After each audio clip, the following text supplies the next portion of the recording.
মেয়েটা আমাকে বলে কেঁদে কেঁদে সবসময়, মা আমার হাত দুটো জম্বির মতো হয়ে গেছে, আমি কি আর কখনো আগের মতো হতে পারবো না, আমি কি আর মেহেদি পড়তে পারবো? আমি রাজধানীর দিয়াবাড়িতে মাইলস্টোন স্কুল অ্যান্ড কলেজ ভবনে বিমান বাহিনীর প্রশিক্ষণ যুদ্ধবিমান বিধ্বস্তের ঘটনায় হতাহতের পাশে সরকার বা বিমান বাহিনী কেউ দাঁড়ায়নি বলে অভিযোগ করেছেন অভিভাবকরা। 33টা দিন হসপিটালে ছিল, অসহনীয় যন্ত্রণা ভোগ করছে, যেটা সাক্ষী আমি। আমার ছেলে সামিউল করিম প্রথম দিন যে ঘটনাটা ঘটে আর কি, ওই দিন আমি প্রতিদিনের ভিতরে তাকে সকালে স্কুলে দিয়ে আসি। ঠিক ছুটি হওয়ার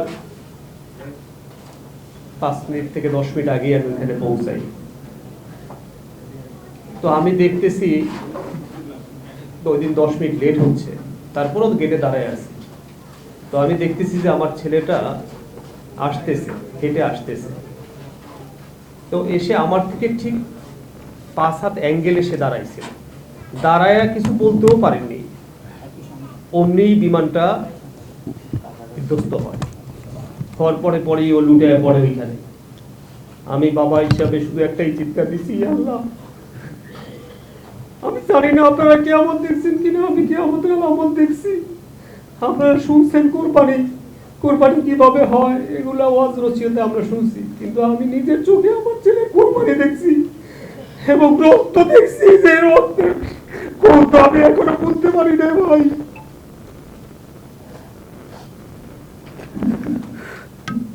এগুলো কিভাবে ব্যাখ্যা করবো আপনাদের কাছে, আমাদের ভাষা খুঁজে পাচ্ছি না। পুরো ফ্যামিলিটা ডিজাস্টার হয়ে গেছে। 2 মাস পর্যন্ত ছেলের কবরের পাশে বসে আছি। ঢাকা শহরে আসছি গত পরশুদিন। এসে কি করবো, কোথায় যাবো কিছুই বুঝতে পারতেছি না। আমাদের মনে কোনো কিছু সায় দেয় না। এই দুনিয়াতে আমরা জ্বলন্ত লাশ হিসাবে বেঁচে আছি। এই পরিস্থিতিতে যদি আমাদের পাশে আপনারা না দাঁড়ান, কারা দাঁড়াবে? আপনাদের মানবতার কাছে আমাদের এই প্রশ্ন। আমাদের যে দাবিগুলো আমাদের বলছেন, দাবিগুলো আপনাদের আসলে সবাই কোনোভাবে প্যারেন্টস, অভিভাবক, আপনারা আপনাদের বাচ্চাদের স্কুলে পাঠান। যেদিন ঘটনা ঘটছে তারপরে আমার ছেলেকে অনেকে দেখতে গেছে, তাদের সাথে আমাদের কোনো সম্পর্ক নাই, তারা প্যারেন্টস হিসেবে গেছে। একজন অভিভাবক বলছে আমার মেয়ে ক্লাস 8-এ পড়ে, আমার মেয়ে আমাকে পাঠাইছে, বাবা ওই অভিভাবকের কাছে যাও তো, ওই ছেলেটাকে দেখে আসো তো, আমিও তো ওখানে হতে পারতাম। তো আপনাদেরও সন্তানরা স্কুলে যায়, আমি জানি সারা বাংলাদেশের শত অভিভাবকরা সবাই আমাদের এই সন্তানগুলোকে তাদের সন্তানই মনে করছে, সেভাবে সহমর্মিতা পাইছি আমরা।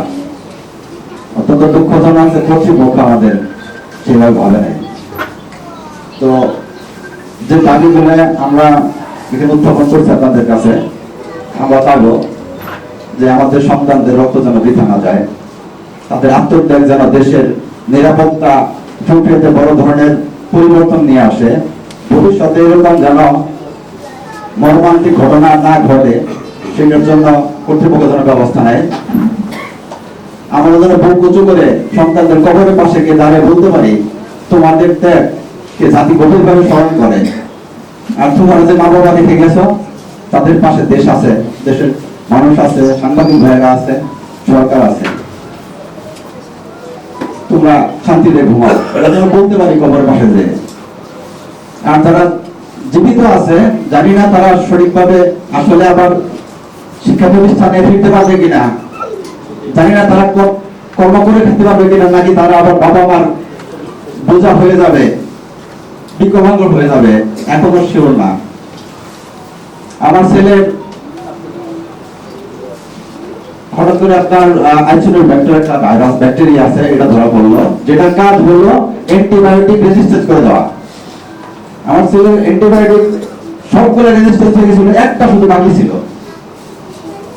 সারা রাত যায় নামাতে ছিলাম,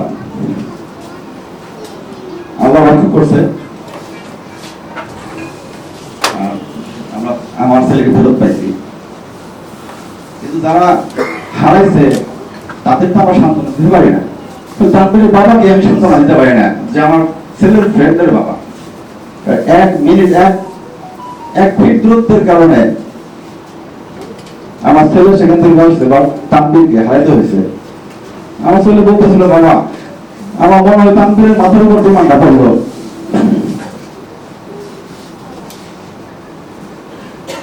আমরা যারা আহত আছে তাদের পুনর্বাসনের জন্য সর্বোচ্চ ব্যবস্থা করার জন্য কর্তৃপক্ষকে দৃষ্টি আকর্ষণ করছি আপনাদের মাধ্যমে। আমরা যেন তাহলে সাহস দিতে পারি, তোমাদের পাশে দেশ আছে সারা জীবনের জন্য। যদি আমরা যুদ্ধ বয়স যদি মারা যায় তোমাদের পাশে না থাকতে পারি, সরকার তোমাদের পাশে আছে, দেশ তোমাদের পাশে আছে, তোমরা পিছিয়ে করবা কিন্তু তারা তোমার এগিয়ে দিবে। আমার ছেলে 6 মাস সমুদ্রের আলোতে আসতে পারবে না, তাহলে তার এডুকেশনে কি হবে? যে পরিমাণ মেডিসিন সে মাথার মধ্যে শরীরে নিয়েছে, এই মেডিসিনের সাইড এফেক্ট তো অবশ্যই আছে। সে কি আসতে পারবে না আমার জীবন? আসলে তাকে তো সান্ত্বনা দিচ্ছে তুমি ঠিক হয়ে যাবা, কিন্তু আসলে আসতে হবে। আমরা সবাই জানি যে চামড়া গুলা গ্রাফটিং করা হয়েছে, ডান পা থেকে পুরো কেটে বাম পাতে, বাম হাতে, পিঠে, তার মানে কি ভালো একটা জায়গা পরে তাকে নষ্ট করতে হচ্ছে চামড়া উঠে নেওয়ার জন্য। এগুলি আসলে বলে বোঝানো যায় না, আপনারা দেখলে কখনো বলতে পারবেন। তো আমি চাই আপনাদের মাধ্যমে আমাদের দাবিগুলি সরকারের কর্ণগোচর করতে। 2 মাস 2 দিন গত হয়েছে, আমরা কিছু জানতে পারি নাই যে নিহতদের বাবা মারা তার দেশ কি দিল, নিহতদের কবরের পাশে বলতে পারে না। আমরা আমাদের সন্তানদের আশা এখনো দিতে পারি না যে আসলে তাদের ভবিষ্যৎ কি।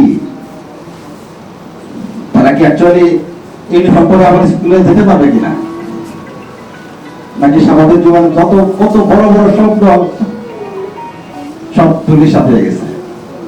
তো আগেই বলছি যে আপনারা কোনো না কোনো ভাবে কারো প্যারেন্টস, সেই প্যারেন্টস হিসেবে আমার জায়গা থেকে আপনাদের পাওয়ার আছে, ক্ষমতা আছে, আপনাদের কলম আছে, আপনারা আমাদের হয়ে একটু কাজ করে সরকারের কর্মগোচর করে এই যে পরিবারগুলি যারা আছে তাদের একটু সান্ত্বনার